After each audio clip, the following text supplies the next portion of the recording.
Hello, welcome back. In our last video, we did how to do a satin stitch. In this next video, we're going to show you how to do the half satin stitch. This is the one I normally prefer when I'm doing bigger projects. I'll show you how it looks like near the end of it. Okay, so we start the same. We're going to go from the top to the bottom.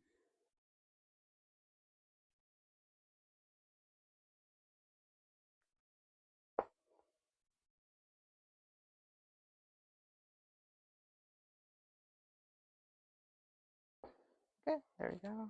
Top to bottom. And our second step is going to be, then we're going to go from the bottom to the top.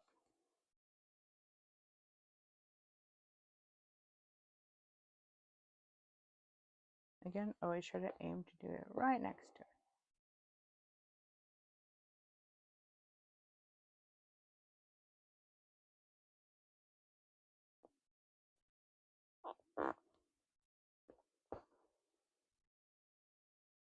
Oop. Okay, this is what I mean by streaking. I think I could have made it closer, but I don't care too much. So we'll just continue with this one in mind. We're always going to alternate. We're going to go from top to bottom, bottom top, but this is a little easier to understand. Or alternate.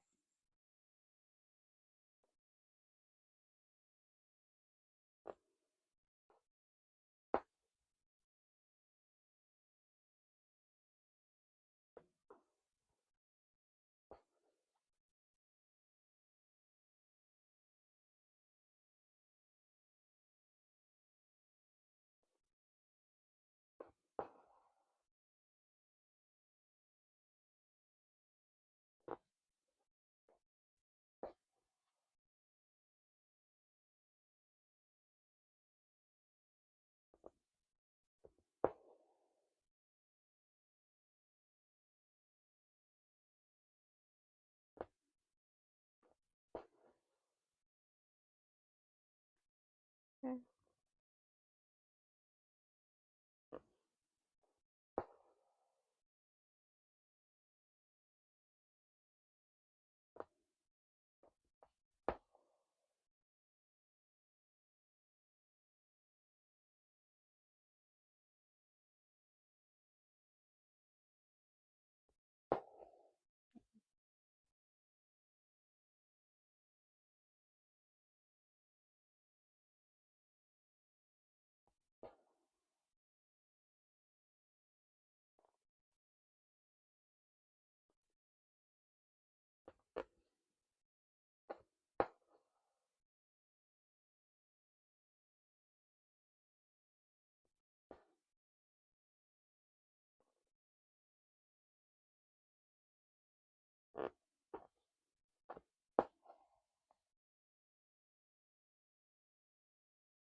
Okay.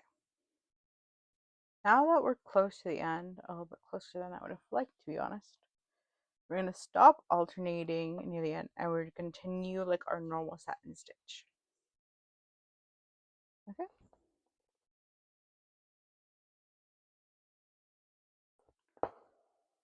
Oh.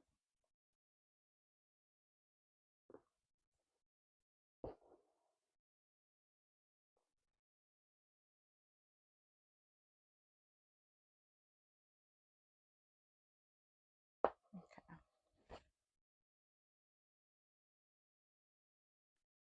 There we go. Just start back up from the top and to the bottom.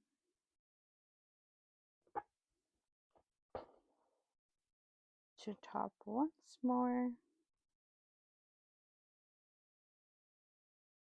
So there we go. And then one more time at the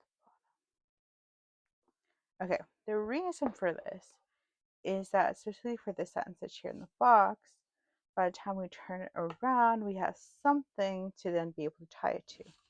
Because when you see it here at the back, the satin stitch that we originally did looks the same forward and back, but the half satin stitch only looks like a satin stitch here at the front, but in the back it looks practically empty. And you can't really get your needle under, I mean this one you can, but some of these smaller ones you can't really get your needle underneath your string in the stitches here. That's why I ask that you're going to stop alternating when you're near the end.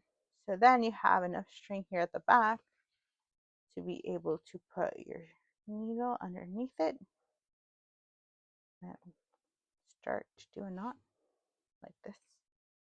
And there you go. And then you're done. I want to show you how much of a difference this makes. Now, remember how I split the string in half from 6 to 3 on each side? So, this is the string that I have for the half stitch that I made.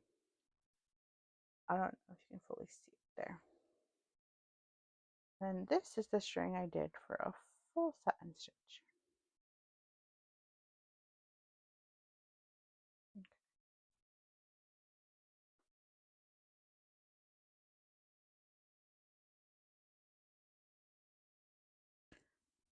I don't think you can see it. I'm not going to change it. But the full satin stitch one is shorter by a significant margin here on the ends. So that's normally why I do a half satin stitch. But let me show you what it looks like in a project.